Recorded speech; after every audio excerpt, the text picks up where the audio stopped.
give us a sense on now the 30,000 feet view. How are you looking at Indian markets at this point? How attractive or not so attractive are they looking?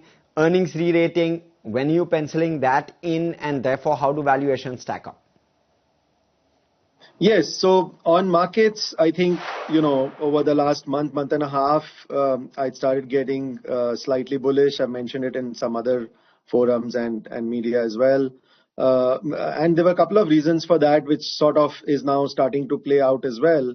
Of course, the markets being down to dampened over the last, year and quarter since September, October 2024 was because it was overextended at that point in time, both, valuation wise, technically from all angles, there was overextension done on the upside. And therefore, I think a healthy consolidation was needed, which, we've seen till recently. And of course, that coincided with the earnings growth, right? I mean, finally, markets, upsides and downsides will be correlated to the earnings growth in the long term. And we did see that earnings growth was very strong in 23-24, but then post September, October 24, for 4-5 quarters continuously, we've been seeing earnings, decline and projections coming down compared to what people are expecting. And now the previous quarter is the first time that, there's been a very minor uptick, whether you look at upgrades versus downgrades or overall earnings expectations and growth that has come in. So it looks like, broadly that earnings degrowth cycle is sort of over and it's just started ticking up.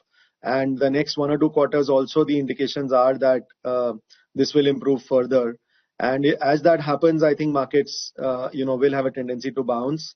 Over the last month and a half, I've been mentioning that, based on last quarter's results being slightly better and heading into a positive seasonality, because November, December, typically markets do tend to, on the margin, bounce.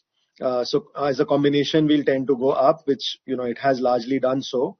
And according to short-term expectations, I would expect that markets will sort of trend slightly upwards only the rest of this month as well.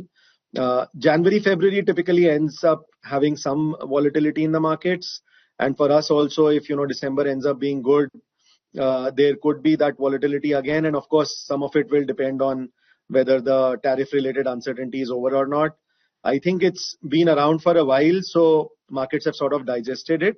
But finally, as news comes out, the final overhang will be over. So that would help a lot. But if there is flip-flop on that, that would sort of also lead to some volatility. But post February, from March onwards, my belief is that, as you see the earnings in the December quarter and some initial expectations of the March quarter coming in, combined with the overhang getting over at some point in that period, we would, be looking forward to 1 or 2 very strong years for the Indian markets post that.